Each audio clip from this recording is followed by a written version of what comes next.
Start going. Okay, so yeah, I was doing a live stream, and it was like the third time I've gone live using a software. And it was so funny because I was like, shoot, I think I'm like, am I live? Am I live? And people were like, oh my God, you did not go live. And I was like, I said it. I said it. So I've gone live like one other time, and I was like, okay, I know I'm live now. That's the beauty of like doing something like this is like you kind of have that freedom to just like, you don't have to have like a professional introduction. You can kind of just go into it, and people will forgive you, especially if they like your channel and they like your content. Yes. Well, I don't know if people are so forgiving, as I'm incredibly dorky and apparently extremely entertaining. I think I'm like the most boring person on the planet. I think I'm pretty boring, but apparently I'm really entertaining. So well, that's good, especially when you have an audience, right? Like yes. you have a YouTube channel. Sorry, I want to apologize to them. Like every time, I'm like, I am so sorry you were forced to listen to my voice. I hate my voice. I'm very disparaging about myself, but you know. Yeah, I think anybody who like cares about the content that they're putting out or cares about what people actually think of them and the like the quality of it, they're going to be self-analyzing like that. Yeah. They're going to be critical of themselves. I have been like my whole life. Like it's not a good quality, right? Is it a good quality? Would you say it's a good quality? I don't know. Like I think everybody. So when you hear your own voice, it's different. Yeah. When you hear it recorded, because there's. So I went to school for human anatomy. Started off at 18 as an EMT, went up from there in medicine. So anatomy is my passion. But your eardrums are attached to little tiny bones that vibrate. So what you're hearing is the vibrations inside your head, not what's coming out of your mouth. So it sounds very different. Right. So most people hate the way their voice sounds. I definitely hate the way my voice sounds. I hate the way mine sounds too. Yeah. I don't know one person that likes it. Your voice? No, their voice. Yeah, no, I don't think anybody does. I know, like, I've watched so many interviews with, like, recording artists, and they're all like, oh, I hate the way my voice sounds. And people are like, you have a great voice. And I'm like, have you ever recorded yourself and listened to yourself sing? Because you're going to hate it. It's just how it is. Because it does sound completely different. Yeah, absolutely. Now, how did you get into, we should probably mention, we've been talking about content creation. You have your own YouTube channel. I do. What kind of things do you cover, and how did you get into it? So my first video, I think, is me making a white bread recipe back in 2020. Wow. Like, I was making it, and I know it was like no one could find bread, so I did it. I made a couple loaves, and I was like, this is really easy. So I recorded it and kind of pieced it all together and posted it. And then my second video was we were in the UP visiting family August of 2020, and we were at a waterfall, and I recorded it, and I just did a loop trying to make like because I like the sound of moving water to sleep. So that's all it was until 2021. So when you posted those two videos, what were the views? What were the reactions like? I think my bread video now has 20 something views. Oh, wow. and then the waterfall one's like 13. Like no views. I've had literally one person comment since my channel started about the bread one. Wow. And so since 2020, how many videos have you put out? I think over 150. Wow. Yeah. That's consistency right there. Sort of. So I'm a part of what is called LawTube, which is a lot of lawyers that, as I was explaining before, what happened in the pandemics, everything shut down. Well, the courts are free and open to the public to view, so you can watch the process. It's one of our rights. So what the courts had to do when they were like, okay, we got to get back to doing this, they had to figure out how to work around COVID restrictions. And that was they started having court on Zoom and then live streaming it on YouTube. So this wasn't something that was done prior to COVID?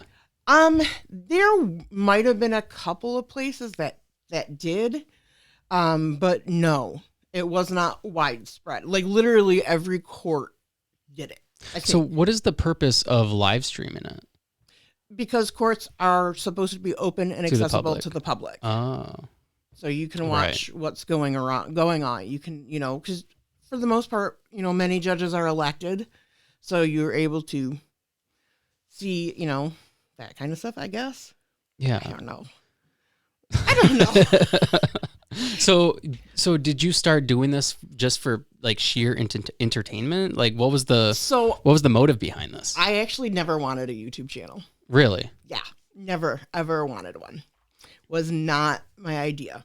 I have on Facebook, or no, on YouTube, because I'd search like court drama, whatever, like true crime. And I came across this channel out of Nevada that uploaded a bunch of family court cases. And this whole situation is it's been very taxing. How it started. So I was watching this one family court case, and I posted on Facebook, like, hey, there's this case. If you guys are like me, this case is really weird and interesting. And I had someone that I was friends with on Facebook go, oh, there's this Facebook group. They're talking about it. And it was a Facebook group out of the state, their court watchers page. And I literally sat and watched the group for a couple of weeks because I was like, I don't really want to join a group, But then they started talking about stuff, and I had questions about different aspects of why would the judge do this or what, because I don't know the laws in that state. Right. And so I ended up joining the group to interact and discuss, and kind of that's how it started. There's a guy in the group, and he has his own. It's a YouTube channel. It's Our Nevada Judges. And he, so I've been interacting with him. I love him. Alex is the guy that runs that. And he was like, you need to do that for Michigan. And I'm all like, no. I literally, for a year, I was like, not even. And I don't want to do anything like that. I don't have any desire to have a channel. I don't want to be out. That's just not my thing. I just like watching it, I enjoy it. Right. Ever since I was little, I have been trying to figure out why people are the way they are. Started off in 6th grade. I checked out a memoir of an extremely evil person, knowing he was an extremely evil person and literally was the reason for millions of deaths. Hitler? Yep. 6th grade. Checked out Mein Kampf from the school library. Caused a little bit of a hubbub, and I'm all like, well, I know he's a bad person. I want to know why. Why was he that way? Because he wasn't that way his whole life. Right. So it was like. So what did you find? He was, honestly, he had mental illness. I really truly think he had some severe mental illness, and I think him being put in prison kind of pushed him over the edge. But there was also in Europe this overwhelming theme of Jews are bad. And so it was kind of like he latched onto it and went with it because he wanted to be somebody. Right. And it was like that desire to be known, to be someone. He wanted to be important, I guess. It's like a cult. It's like being a cult leader. Yeah, essentially. Yeah. Yeah. Not a good guy. Yeah, no, I would think many people would say he wasn't a good guy. True. But yeah, so that caused a little bit of a hubbub, and I'm all like, I just want to know why he was the way he was. And right. And I was like, if I shouldn't be checking it out, why is it at the school library? Because it was in the library. So they got mad at you for checking it out? They were concerned. They were like, what's wrong with this girl? Yeah. Well, and my maiden name is very Polish. Oh. So I don't know what they thought. And come to find out, my last name literally means son of the nation, which the National Bank has my last name on it, or my maiden name on it. Yeah, there is a newspaper. I knew about the newspaper. There was a resistance newspaper. Had our last name on it. And so we're kind of the last. My dad, when he dies, is the last male with that last name. But there's been a surge of neo-Nazi skinheads, nationalists in Poland, that have started changing their last name to my maiden name. Wow. I'm not a fan of that. Yeah. Because that's totally not us. Right. It's like, leave my fucking name out your mouth. Okay? It's like, that is so not who we are. Yeah, that's unfortunate. Yeah. So having this channel, this court channel, yeah. Would you say you do it because you want to try to understand the people in Michigan, or like what is the purpose of doing it? Well, I already watched court cases. Yeah. So like I found a couple different channels, and I was working part-time. It was great. I'm 100% disabled. I was able to work when I was able. I had the ability to like literally lay down on the floor while I was working, like shredding paper, Wow. So it was really accommodating. It was wonderful. But I also have ADHD, so I have to have something, either TV or whatever. And then I had found these channels. There's a couple channels on YouTube that did court cases day in, day out. And they would live stream other courts or whatever.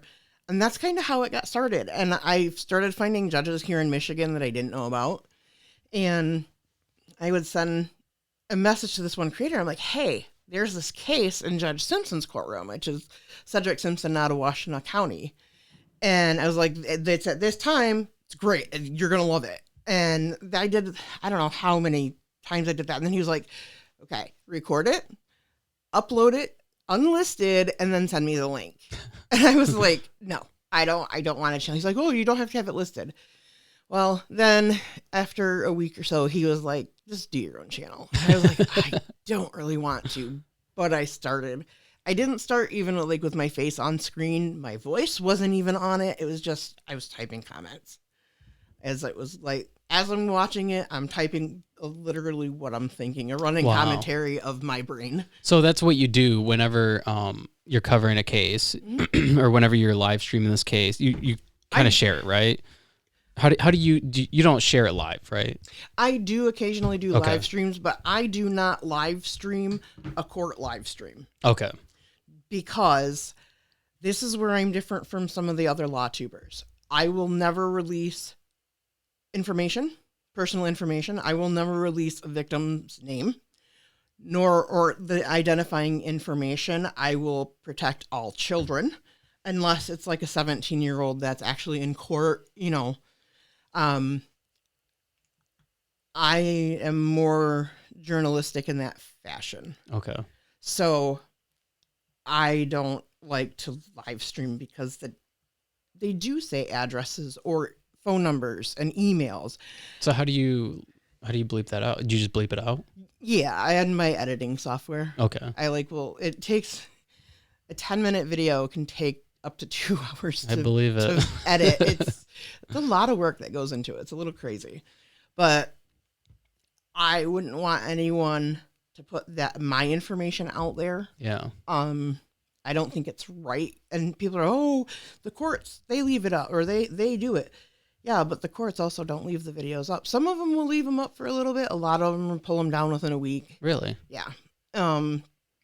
So it's almost like my responsibility to protect that information. Right. I think. Right. Especially if you're putting it out there for the rest of time. Yeah, exactly. And that's the thing is I don't plan on pulling the videos down, unless I have like a victim's family come to me and see like, hey, can you please remove this?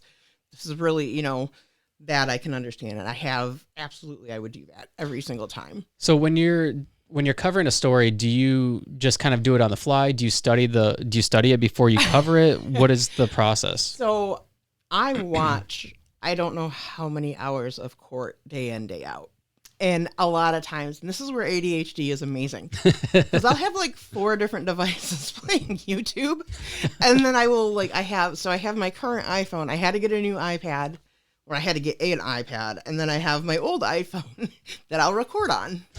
So I'll start hearing something that sounds interesting. And so then I automatically jump to record that hearing.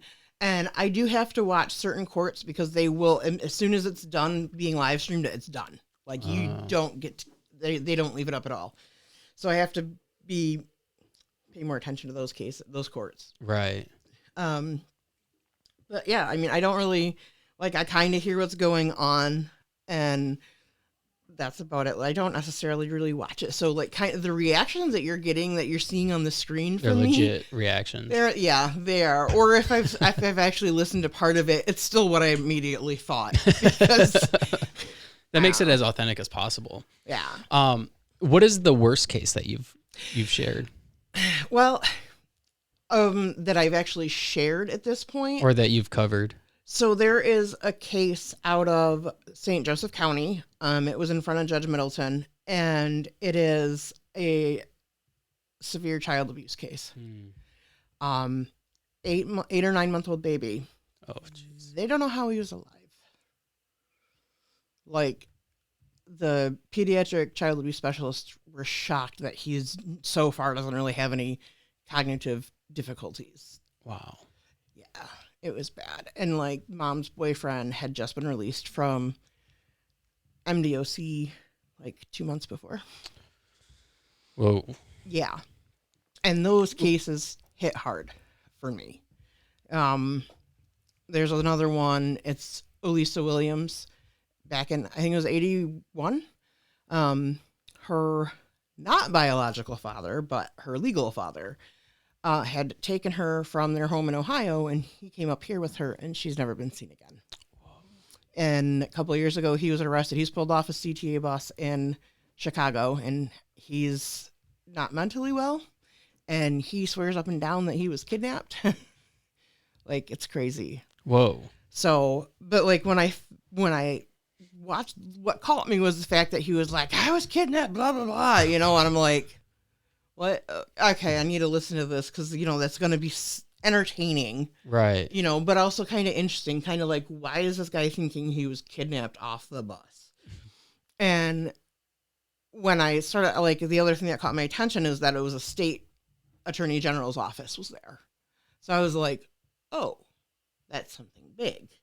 Because people don't realize the state attorney general doesn't necessarily get involved in actually prosecuting cases. It's got to be pretty big. Right. So that one was more like, oh, and then I recorded it, didn't think anything of it. He was back in front of the judge a couple of days later. I recorded that.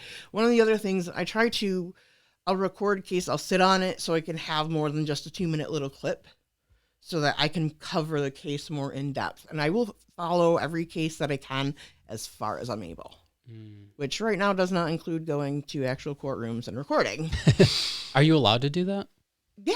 Yeah. It's media. You can have cameras and everything? Yeah, I'm media. Wow, I didn't know that. Yep. I am apparently an investigative journalist. Interesting. Yeah. Okay. Make me sound fancy for being a nerd. You don't think you would ever do that?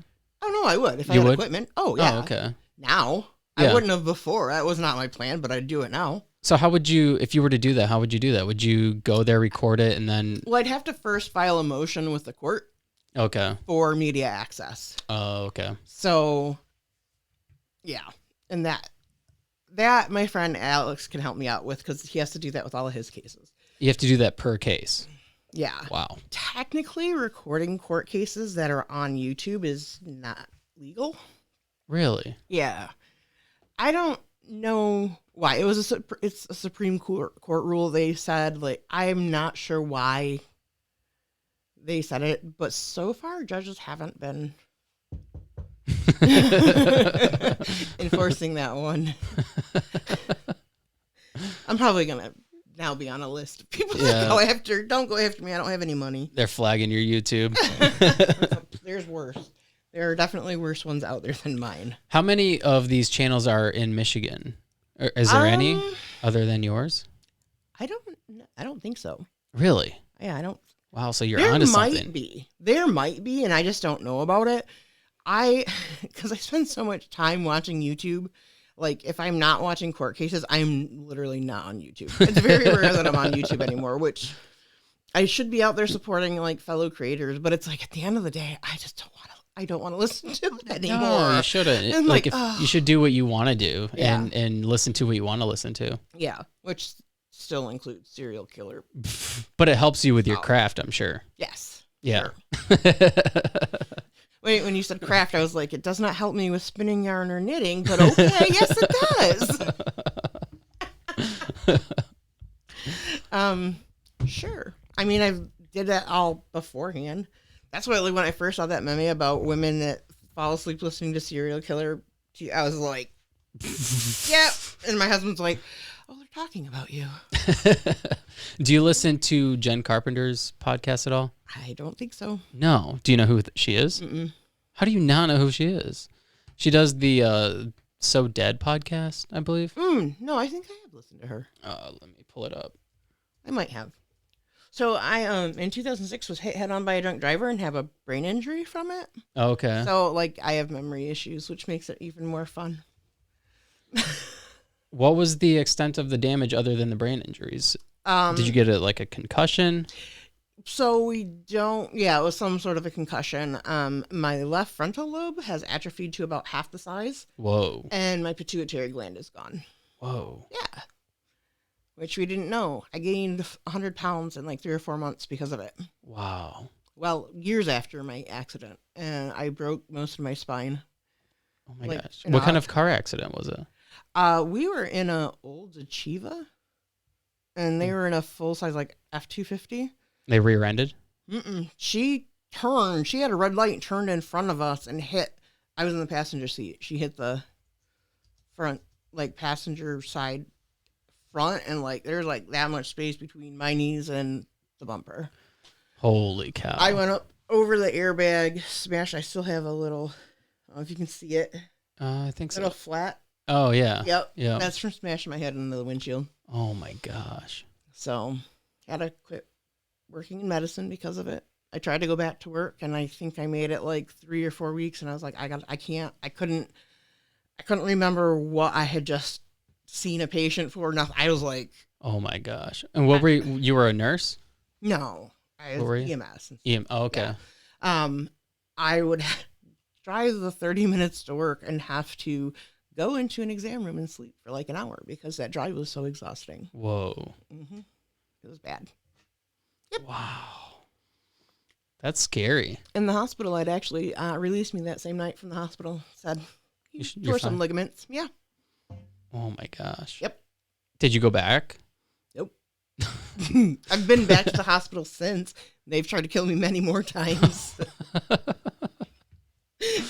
So, that's like sort of my ongoing joke is like when I was 16 is the first time I remember doctors saying, hey, you're not going to survive. Because I have like very complicated health history. And so it's like, well, I lived there like at 30, they were like, we're just not going to say this anymore because you're still going. I'm almost 42. And everyone's like, you're crazy. I'm like, well, I was already supposed to be dead multiple times. So why not do what I want to do? Yeah, why not? Sort of, that's what I started doing that. Like, oh, well, I'm young, but I still want to do this before I die. So we're doing this. And you just don't waste any time. Just get to it. Yeah, now, except for now, I'm almost 42 and I'm like, now what do I do?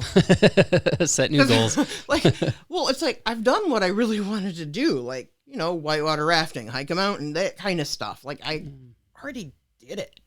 So now what do I do? Do it again. Not with my body and health. I just had my lumbar spine fused in August, actually. Man. So, yeah. So I am dealing with all that fun stuff. It makes me very complicated and complex and weird. So this is the So Dead podcast. Oh, yeah. So she covers a lot of Michigan cases. Yeah, Michigan cases. I'm pretty sure I have, actually. I mean, it's like Lansing's #1 podcast. Yeah. She has a bookstore. I think in Rio Town. Okay. It doesn't list it, but it might have gone down during the pandemic.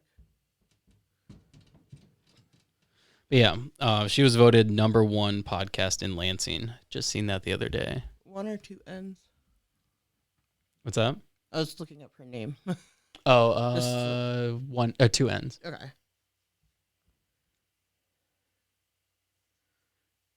Oh, come on. Oh, I don't have a signal down here. Yeah, she does a really good job at covering different crime stories and telling the victims' stories.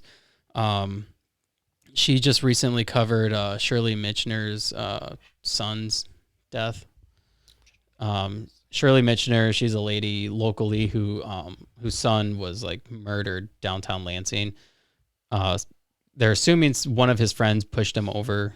Recently. Yeah. Yeah. A couple of years ago. Yeah. Actually, might have been like 4 or 5 years ago. Yeah. But I suck at names, but if I see your face again, I'm gonna be like, "Oh yeah, hey, You're- how are you?" You're the podcast guy. Like, I don't know who you are, but I know you. It happens to me all the time. So. I had a guy on the podcast a few weeks ago who had a stroke, and he's like, I can't remember anything the next day. He's like, I won't remember that we had this conversation. And I was like, that happens. That's wild.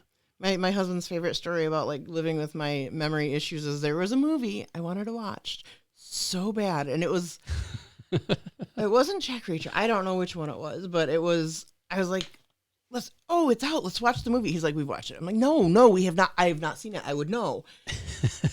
It took 19 times of watching it.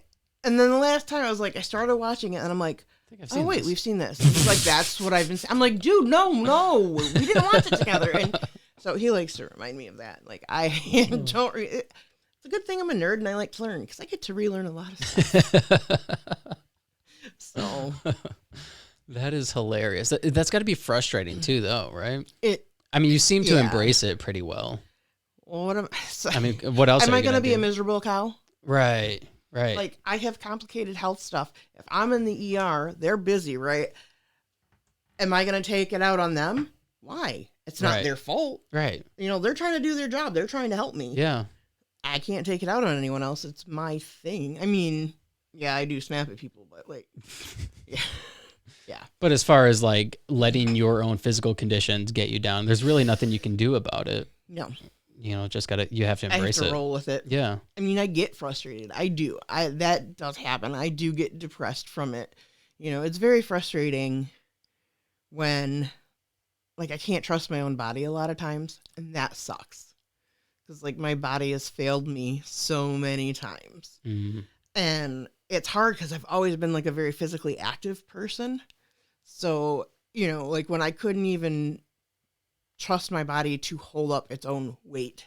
My husband, there were times he'd have to literally like walk behind me, hold me up, kick my feet forward to get me into bed. Wow. Yeah. So I have to give myself grace, and I struggle with that a lot. Yeah.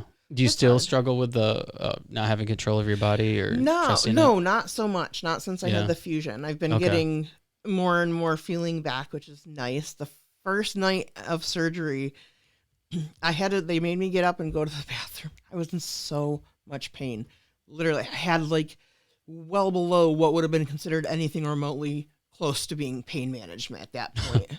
And that's something that we have an issue with U of M about, because I was not given any pain medication for over 8 hours. Wow. After having an extensive lumbar fusion that lasted like 6 or 7 hours. What are they supposed to give you? Whatever I needed to take care of the pain. Why wouldn't they? I don't know. I was in and out the whole night. Like I remember, have very distinct memories of my husband like rubbing like my arm. Breathe. It's all right. It's okay. Because it was so painful, you just kept checking out. Yeah. Wow. And the thing is like they weren't going to give me anything by IV anymore. But then I was in a lot of pain, which is one of the things I have is complex pain syndrome. So my pain can be just out of control where it shouldn't be. I have no control over that. That's a neurological thing. I have a brain injury. It is what it is. What was that called?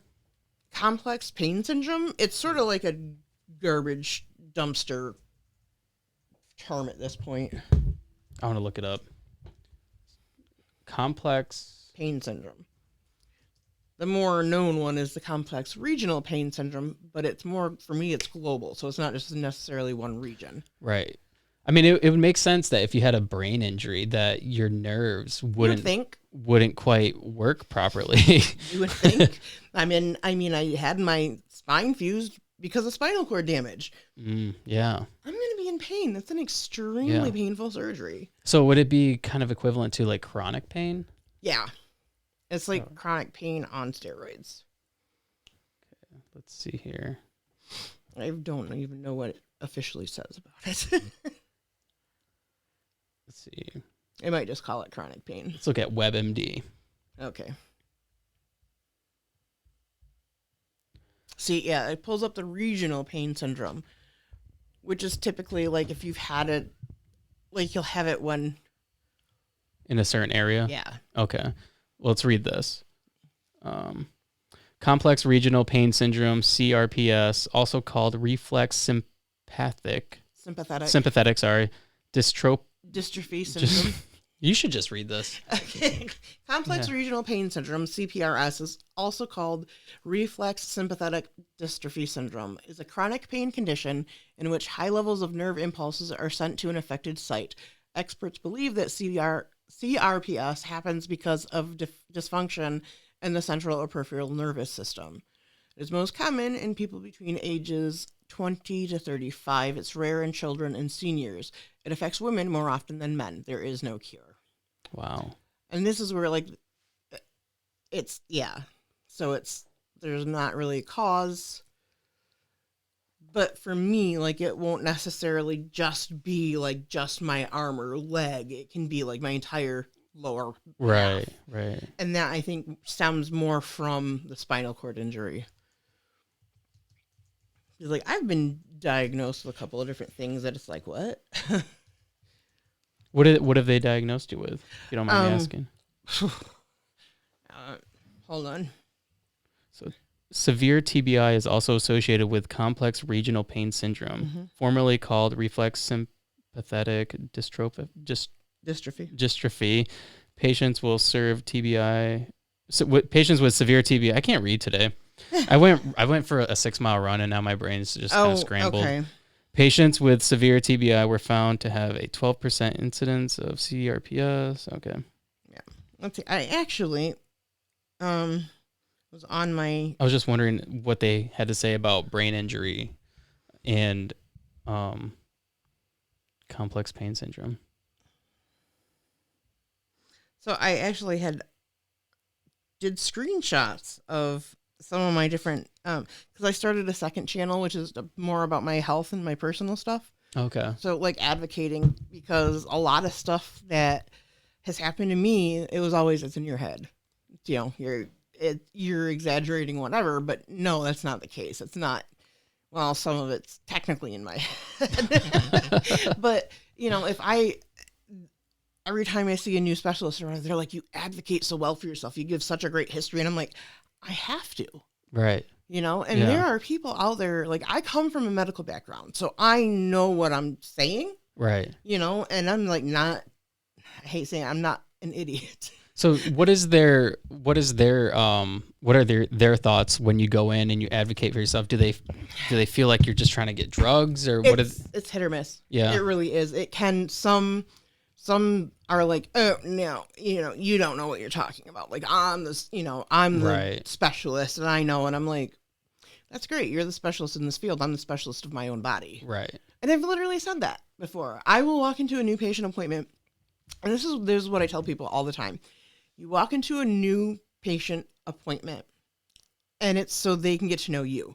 I walk in and say, I am interviewing you to join my team of medical care providers. Because, yeah, you're seeing if you're going to take me on as a patient. Right. But you also have to be able to work with my team. Yeah. Because, like, my primary care physician recently retired. He got burned out. I get it. I went back to a nurse practitioner I used to see. And at first, they were like, no, she can't. You're too complicated. I was like, no. Tell her, you know, I just literally need her to play quarterback. Like, I will see her when I have a sinus infection or if I need a referral to somebody else. You know, that's what she's there for.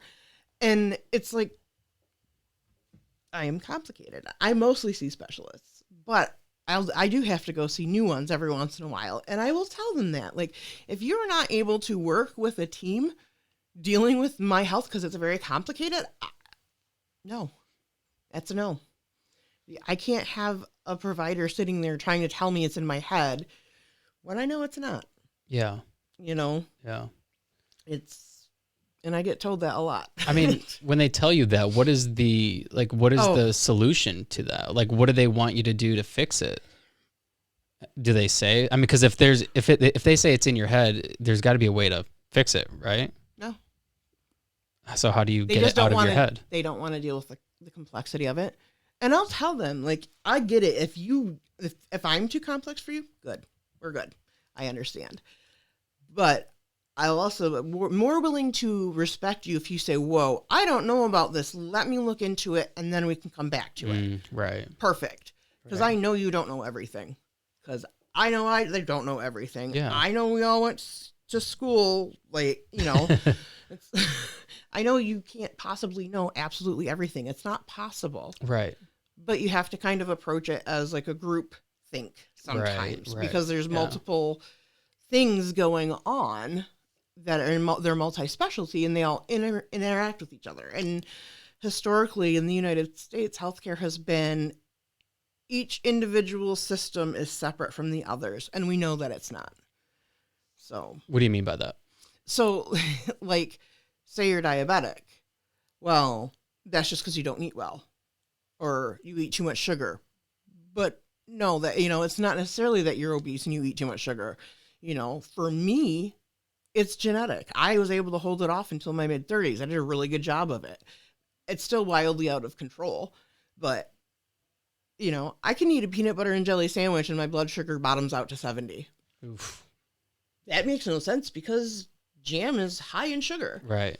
So it's not all this and that. It's not black and white. And it's because humans are complicated. We are extremely complicated, that's for Yes. sure. But like, some of my diagnosis, knee scopes. I had appendix, gallbladder out. When I was 15 months old, I had a breast tumor removed and had to have Whoa. reconstructive surgery starting at 14. Wow. That made me very, very adult. I was making very adult decisions that women don't normally have to make until they're in their 50s and 60s, if at all. So I've been a fairly mature person. Kind of had to be. So I had multiple surgeries for that.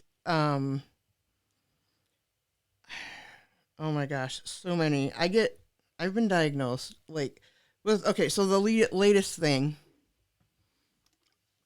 has been gastroenterology. That's been like the biggest nightmare for me, period. I had to go back to a gastroenterologist, but I'm going to MSU because I used to see the two main guys here in Lansing.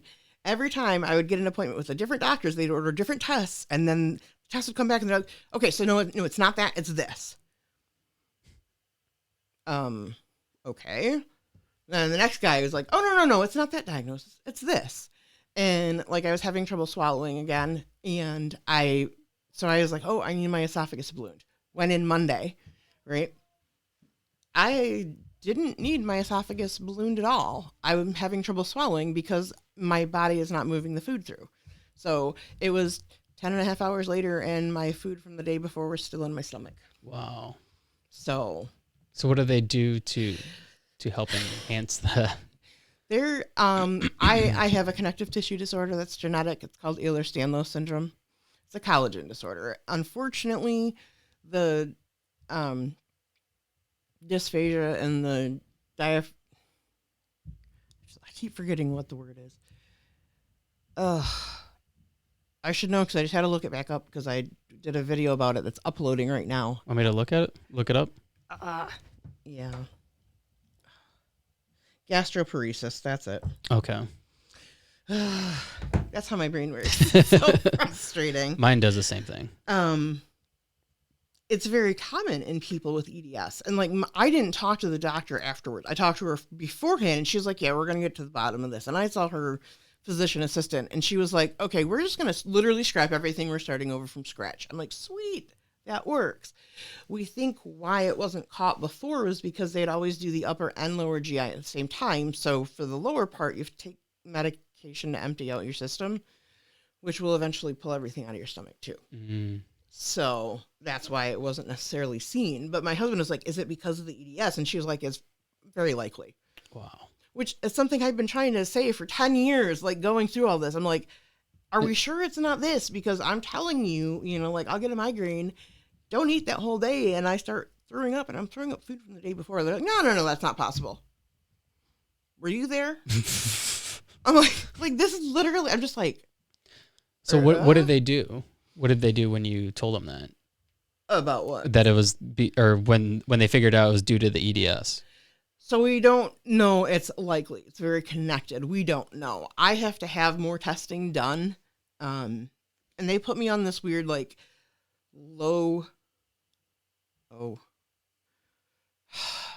it's low fiber, but they called it something else. And I'm looking like this. I can't eat fruits and vegetables. I can't eat any whole wheat or whole grain. I can have as much enriched white bread as I want.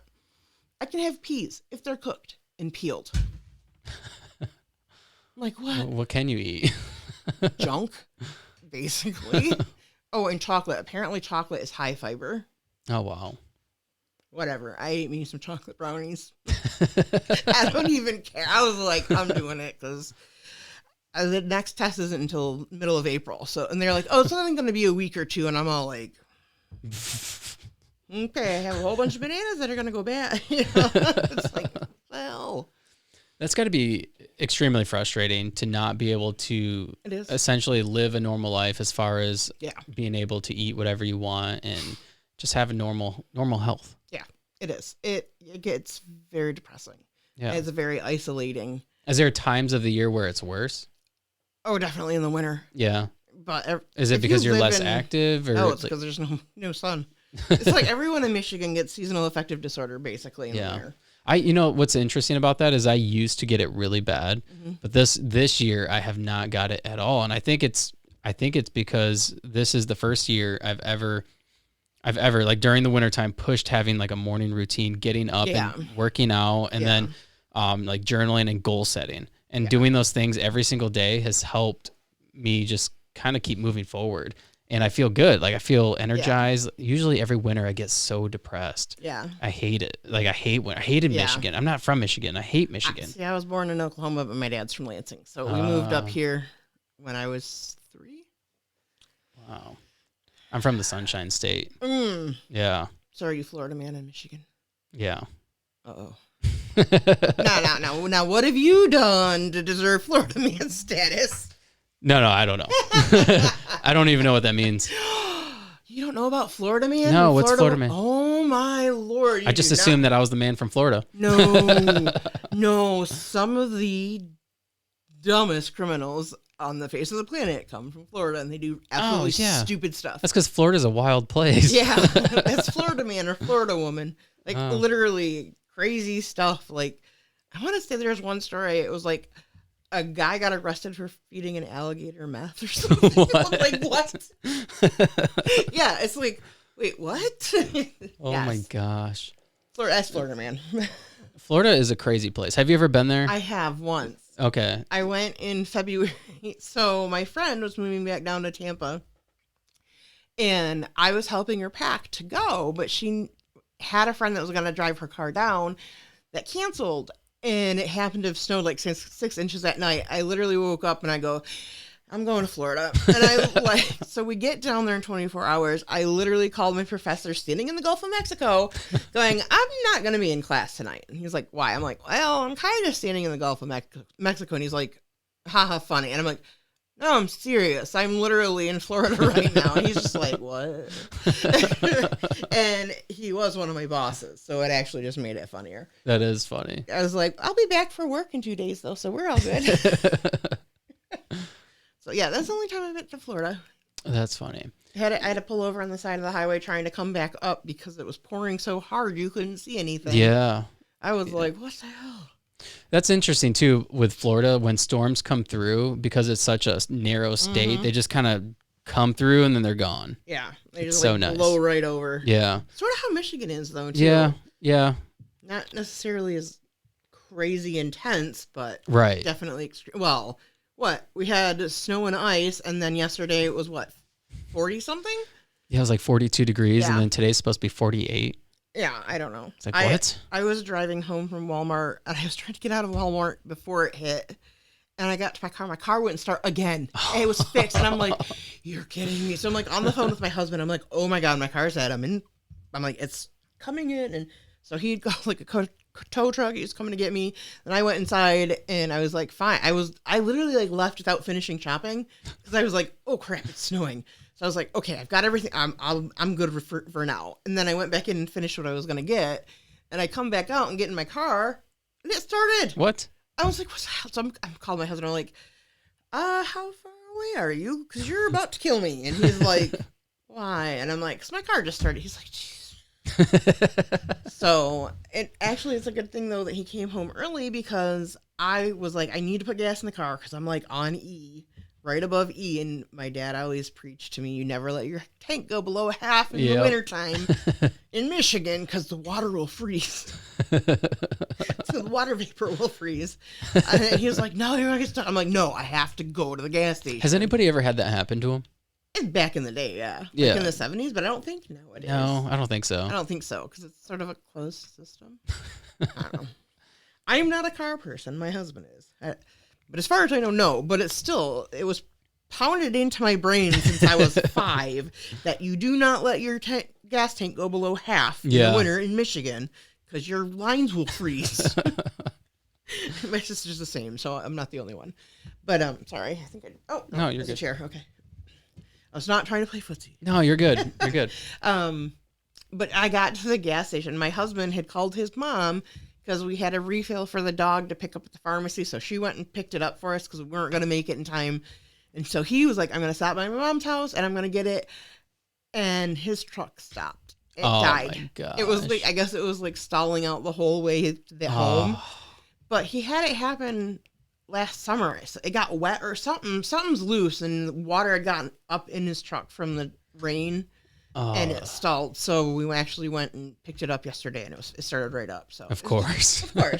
So yeah, no, we have old cars, and we're So poor. I was gonna say, so it's safe to say you don't have good luck with vehicles. I don't have good luck with technology, period. Are you kidding me? I had my iPad like a week and a half, and it wouldn't turn back on. I was like, what the hell?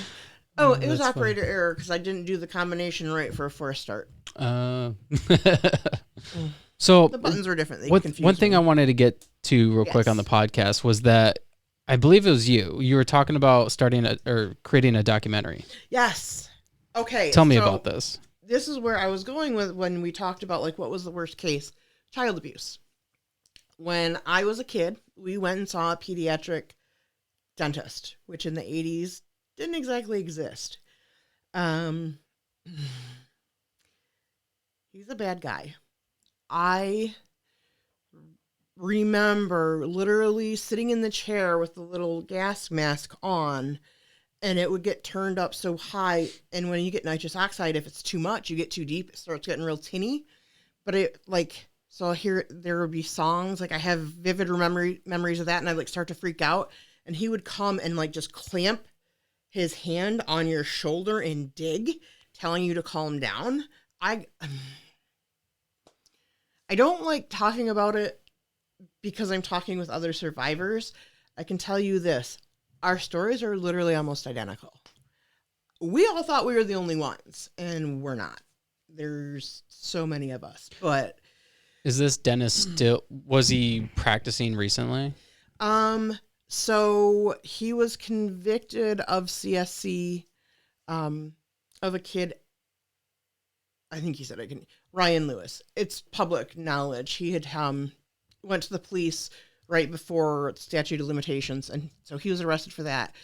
And he was convicted. I think it was 15 counts of CSC. 15? I think so. And multiple counts of child abuse, because he didn't necessarily diddle every patient, but he definitely tortured us. Did you say diddle? I did. I have to be YouTube friendly, okay? I'm learning some words that are hilarious that I can use that also help break the seriousness of the topic. His name was Ryan Lewis? Mm-hmm. The dentist was Wendell Reset. Who? Wendell Reset. That was the name of the dentist? Wendell. Hold on. Wendell. Last name Racette. And it's pronounced Reset. There's literally like 2 articles about him now. From Mount Pleasant? Originally Lansing. He was also in Mount Pleasant. Mm. After. He was convicted. In prison. He appealed the conviction. Yeah. They were tossed. He won his appeal for that.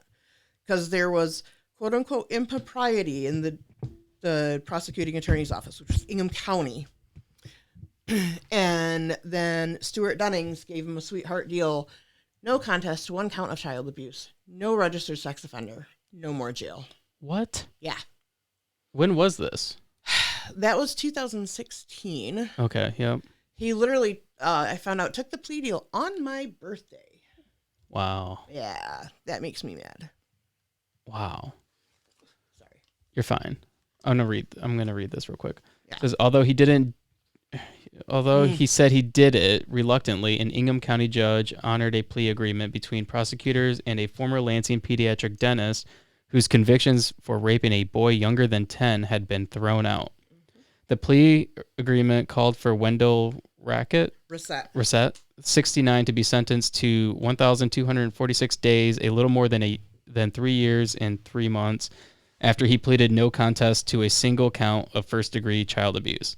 The 15 counts of criminal sexual conduct were dismissed. Holy shit. Mm-hmm. The sentence matched what he had already served after being convicted in 2012 of sexually assaulting Ryan Lewis, a patient, when he was between the ages of 5 and 10. Yeah. The alleged sexual assaults, which Lewis said started in 1996, weren't reported to police until 2010. You know what's crazy is that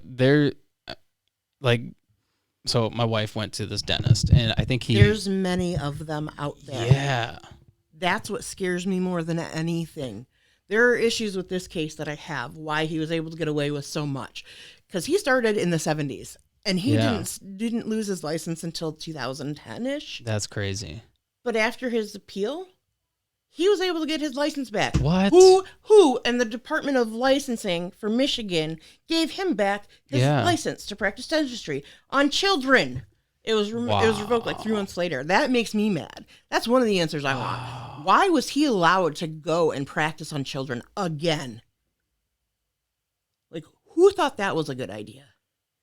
I want to know why Stuart Dunnings gave him this plea deal, but we all know what happened with Stuart Dunnings too. And I'm not like a conspiracy theorist. What happened with him? Oh, he pled guilty to human sex trafficking. Ooh. And I knew him. And I was like, I did not believe it. He was the prosecuting attorney? Yeah, he was at the time. For Ingham County. That's why Gretchen Whitmer took over as prosecuting attorney before she became governor. Was that. So what was that situation? So there had been rumors for years and years and years that there was something going on, but that happens a lot in law enforcement. Yeah. Like there's all this corruption, and don't get me wrong, it's out there. I never would have believed it with him because I liked him. You know, he was a good guy, I thought. Yeah. And he pled guilty to it. I think I remember this. Mm-hmm. Yeah, I think I remember this case. He's the one that gave Reset his plea deal. Why? Why? I don't know. Well, what did he plead guilty to? What's being hidden? And I'm not a conspiracy theorist, but there is something that is there. Reset was a very, very popular dentist. He was in Lansing. He did dental work for governor's kids and lawmakers' kids. Mm. So he had money. What was happening? Because he was convicted for insurance fraud with Medicare and stuff. Delta Dental never went after him, which I thought was kind of odd. Probably had to do with the fact that he had money. Wow. This is the guy that they found. I'm trying to think. What was that guy's name? The prosecutor? Stuart Dunnings the third. Yeah, I want to pull him up too because I vaguely remember this, and I'm trying to think about it, like trying to remember. Yeah, I literally cried because I was like, you knew him? Yeah, because I was a domestic violence investigator advocate, whatever, with Ingham County, so I worked with them. Like, I talked with them people because I would look at the cases. I'd go with the victims. Oh yeah, I remember this guy. Yeah. So that was like, and he only served a year in jail. That was his plea deal, yeah. Wow. Yeah. How many counts did he have? I don't know. I'm not sure what he was officially charged with. So this was, I think, 2013. Let's see here. Former Ingham County prosecuting attorney Stuart 16. Dunnings III will report to Ingham County Jail by 6 p.m. Friday to begin his sentence for 3 years probation, with the first year served in jail, a judge ordered Tuesday. Genesee County Court Judge Joseph Fahar Yeah, Fahar. Presiding over sentencing because Ingham County judges recused themselves, sentenced Dunnings 64 in a courtroom on the third floor of Veterans. Okay, whatever. That came into Lansing, basically. Right. He was arrested March 14th outside a coffee shop. Yeah, that's what I remember. Okay. Outside of a coffee shop in Lansing and pleaded guilty on August 2nd to misconduct in office and a misdemeanor charge of engaging in services of a prostitute. He had been facing 15 prosecution-related charges. Prostitution, sorry. It's really small on my screen. I know. There we go. Including a 20-year felony spread over 3 counties. Yeah. Wow. Yeah. So I wonder what he got. I don't really want to read through this whole thing. Yeah. Wow. So he was the one that prosecuted. That's crazy. Well, he was not the assistant prosecuting attorney that did it. Her name is Deb, and she was the one that actually did it. But everything has to go through Stuart Dunnings. This is a huge case. Wow. So, oddly enough, I found Deb went into private practice. I don't know how long after this case, but her private practice is representing kids that have been molested and all that other stuff. So she still does that, which I think is amazing. Yeah. Because they're tough cases, but she's taking it on. Yeah. I've reached out to her, haven't heard back. I would like, for my documentary, I'd love to talk about the case with her or whatever. Don't know if she can, but if anything, for resources. Like, right. I need where are good places that people can go if this has happened to them. Right. You know, like, where am I going to get reliable statistics? Because we all know now anybody can put any number on the internet and make it appear legitimate. Right. So how many victims have you talked to? I think I'm at like 35, but Holy it's not cow. just patients, and it's not necessarily every single sibling in a family. But I've talked to parents whose children do not even want to discuss it. I've talked to former staff that have been involved. Involved how? In court. Mm. So I don't want to like throw people under the bus, but there's been staff that have come forward, you know. Were they protecting him? No, they're just scared for their own safety and well-being. Right. I mean, he's out. He still lives in Lansing. Wow. He still lives here. I should have him on the podcast.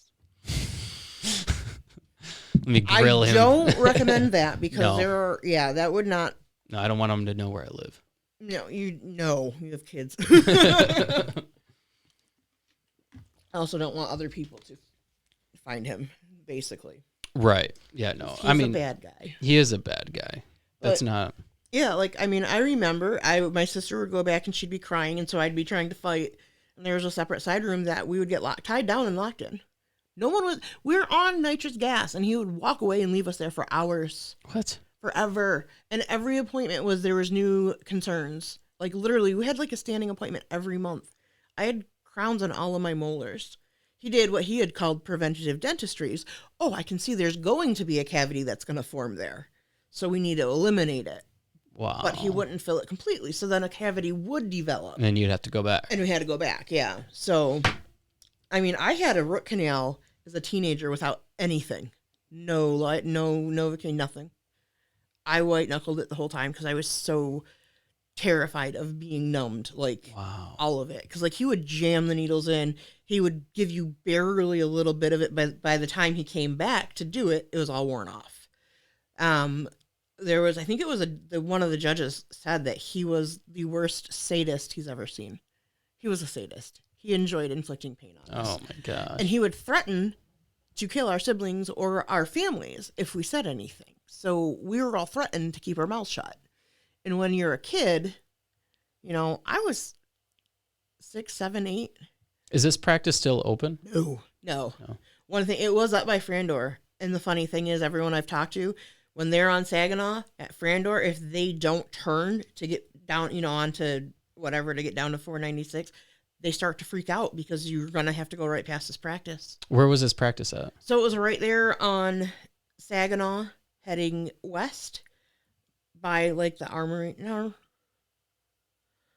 I can picture it. It's on, I think it was on the right-hand side of the road, so the north side. It's a building. I've been in that building once, and I freaked out, and I didn't know why, because I didn't remember it. And now I know, oh, wait, that was why I wow. freaked out. Because, yeah, like, every single one of us, it's, because I talk, I'm like, hey, I'm not going to put your information out there. I just want to make sure, like, we all have our voices heard. Yeah. And not just Ryan. And I've talked with, like, Ryan. I actually talked to him quite a bit. He and I have become friends. But, he doesn't want to be the main focus. Right. But it's also in the same aspect, he never got true justice. None of us did. So when you are going to do this documentary, how are you going to film it? Is it going to be interviews? What is it? I don't know. I am not a documentary filmmaker. So how do you I just plan watch on... a lot of documentaries. So how do you plan on making it? Well, like, I bought a camera. It's like a cheap little stupid camera. I don't know what the quality is even, because I can't even get the stupid video off my card. I am not a technology person. I've had a couple production companies reach out to me, but nothing really has gone through, because the bottom line is it's not me, it's we. Right. We are in control of this. It's our story. It's our voices. Right. And I'm not going to allow someone to be in control of it. Yeah. No, they're not going to take advantage of what we went through. Right. And I don't want anyone to misrepresent anything, take anything out of context. Right. Because, I've gotten emails from people, and they're like, I've never talked to anybody about this before. Like, nobody knows this. And so, like, when I first talked to everyone, that's what I'm like, I asked them, I said, I just want to let you know, I do record the calls, like, but I record myself so you can hear their voice, just because I have a really bad memory and I'm going to forget. I literally called one lady. I was like, oh, I have to call her. And she was like, are you sure you're calling the right person? I'm like, yeah. She's like, we talked yesterday. I was like, I said, so you know why I said I record? I was like, this is exactly why. So I do have a bad memory. But I want to hear what they have to say first, because I don't ever want to be accused of, like, oh, you're putting someone else's story on someone else. It's not. Right. It's literally verbatim. Every single one of us can describe the exact layout of his office from the 70s until the 2010s. Wow. Because it was the same. Like, everything he did was, like, systematic. He did it with everyone. Wow. Gosh. But, yeah, I don't want another person to have that control over that story, because I don't want it to be exploitative. Right. And I've told everyone, like, up until the time that we put the film out, or the documentary out, if you want to change your participation, you can. Because I don't want someone to feel like they were forced into participating in some way. So it's whether they don't want their story told just to be included in, like, the fact that we've talked to so many people, and there are so many others that didn't want to actually be listed or talked, public. Right. Yeah, because there's, like, a shame that comes with it too, and then now that's going to be attached to them forever. Yeah. And how this all started was, I have complex PTSD. I had to go to the dentist. I hate the dentist. I know why I hate the dentist. I have my AirPods. I normally put them in. I listen to music. And now, like, my dentist is amazing. It's all female staff, except for her husband, but he works at the reception desk. And if there's, like, a female in the practice, like, he won't even go to the bathroom while they're there. So it's just females in back, which is really amazing. They're very trauma informed. I love it. But I couldn't find my AirPods one day. And then the ones that plugged into my phone were in my desk drawer at work. So I was having to hear all of it as it was going on, and I got triggered really badly. And, like, I went to work. We're still not sure if I actually quit that day or not, but I had my husband help me pack everything up, put it in my car, and I went home. And, I was totally triggered. And it was because someone came up behind me and stuck their arm around me. I lost it. And, I posted about it on Facebook, and I was like, I know I've talked about this a little bit, but this just happened. Like, this is bad. You know, like, I know I have, my dental health sucks because of this. I didn't go to the dentist. I was terrified. I had a freaking root canal white knuckling it. I mean, that's intense. Yeah. At 15 or whatever it was, you said. Yeah, I was in high school. So That's I don't crazy. remember when in high school, but it was high school. So yeah. That's crazy. Yeah. That's how bad, like, I was terrified. And I, you know, at the appointment I had the nitrous, but I could, the sound of the music being a little bit tinny started getting to me. And I've definitely been in the chair where there was, I don't know what song it was, but it sounded exactly like some other song that would always play when I was in the chair. And it like did that like that echo. Oh, and not this last time before, we were doing the prep work for my crown that I just got. And I literally was like, ooh, stop. I sat up because I could smell she was like doing some of the grinding or whatever. And there was a smell that triggered it. Like, they had to sit me up. I'm like, I was crying and I was like, oh my God. I'm like, whew. It was bad. That's crazy. Yeah. That is so crazy. That one individual can change the trajectory of so many people's lives. Yeah.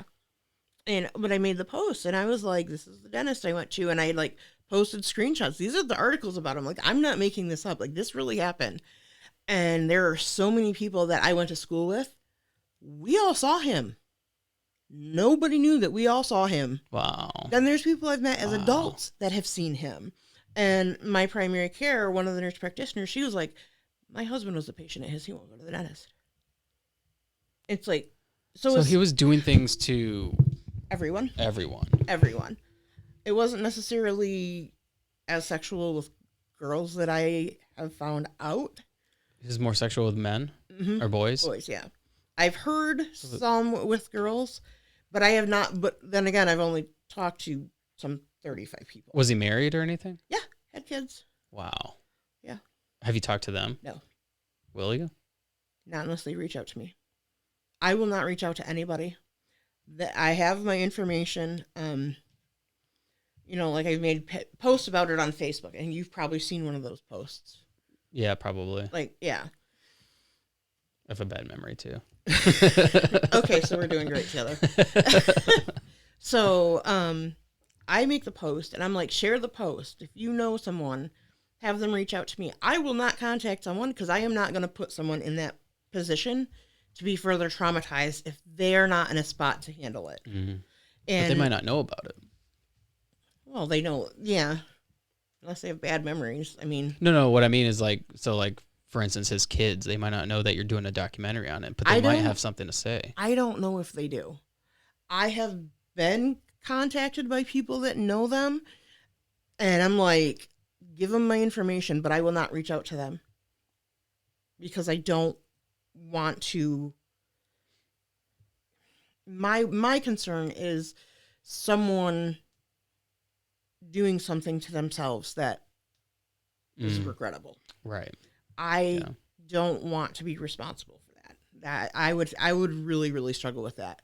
So one of the things I've worked on is getting like names and sort of referrals for mental health folks for everyone. Like that's like one of the first things is like, I need to make sure I have some therapists on hand, like, cause this is going into stuff. And I've been in therapy like essentially my entire life.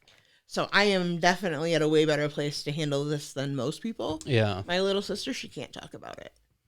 I asked her and she goes, I have 2 little boys that have to go to the dentist. I can't. I'm like, okay.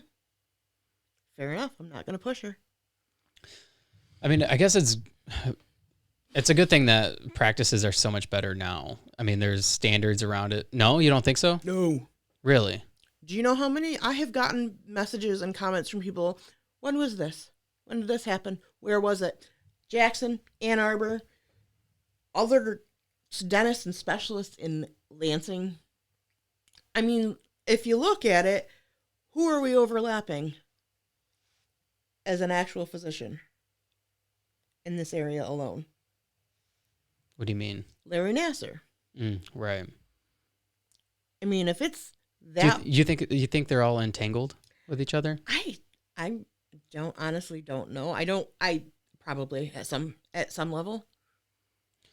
honestly. That whole story is super interesting, Larry Nassar, because like I refuse to see him, and now I know why. He just gave me a bad feeling, so I wouldn't see him when my sports med doc was out I think he was out with the team for a tournament or something. So I was like, no, I can wait till he comes back. I was like, I just don't want. He gave me the creeps, and I met him. Like, I was a student athletic trainer in high school, and I went to Holt because they had like hockey and lacrosse, and I was like, well, if I want to be an athletic trainer, I want to get to know some of the other sports other than football and baseball and soccer. right. So like, I actually worked with him and met him, and I was just kind of like, Wow. I was like, he's just weird, you know. Well, that would explain it. Yeah, now we know why. And I know people that have had really bad interactions with him. I know people that he's hurt. Mhm. And it's like, I had a judge on who had to like do the initial like I can't remember like the arraignment. the arraignment. Yeah, she was like it was weird. I like Judge Aquilina. Yeah, I do like her. yeah. Yeah, she's a really good judge. She's a really good person. I like her. When I watched the news story of her, like, I was like, yes! I was like literally like standing up and cheering. I was like, yes! It was vindication for people that have been abused Yeah. by someone like that. Yeah. But the real crazy thing is, the attorney that represented Nassar was also Resette's attorney. She's also representing Ethan Crumbly's parents in Oxford. Really? Yeah. And she claims to be a feminist. I don't know.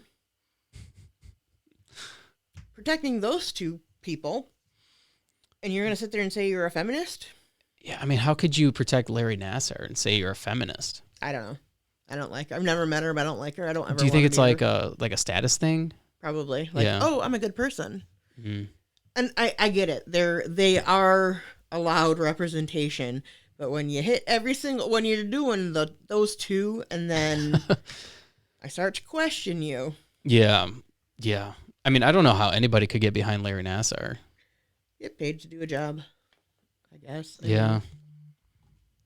They're allowed representation. Yeah. I mean, you are, but you would think at some point your moral side would take hold. You'd think.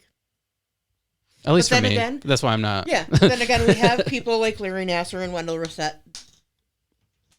And this is, they're out there. Right. So. Yeah. Well, Crazy. Jessica, I think we should wrap this up. We're an hour and 12 minutes into this. Oh, yeah, I talk for hours. So Time flies. Yeah, and I could talk forever. I don't know. Did we get enough stuff? Yeah, so we covered your channel. We Yes. covered your health a little bit and like how you kind of got into it. And then we talked about the documentary, Yeah. which is the ultimate reason why I reached out to you, because I'm like, that sounds interesting. I want to talk to you. And I don't remember somebody telling me or tagging me or tagging you. I don't. Yeah. But. Yeah. I was like, oh, I think that's the guy that she tagged me in, and it was you. I went back and looked. That's cool. It still amazes me that nobody in Lansing does this. Like nobody like interviews people. I Like know. it's weird. There's creators like this in Michigan, but there's not. Right.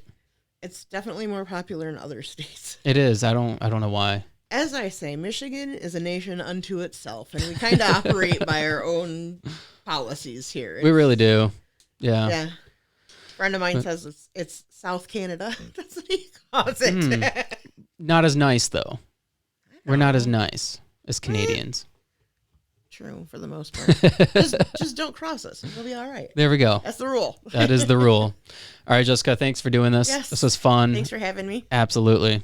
And All right. we'll have you back, and hopefully that documentary get some legs and sprouts. Yeah, the biggest thing right now is funding. And I didn't even want to talk about it, but I did the Freedom of Information request. Okay.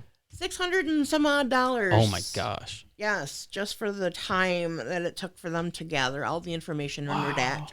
And I don't even get to see it, so I don't even know how much is there.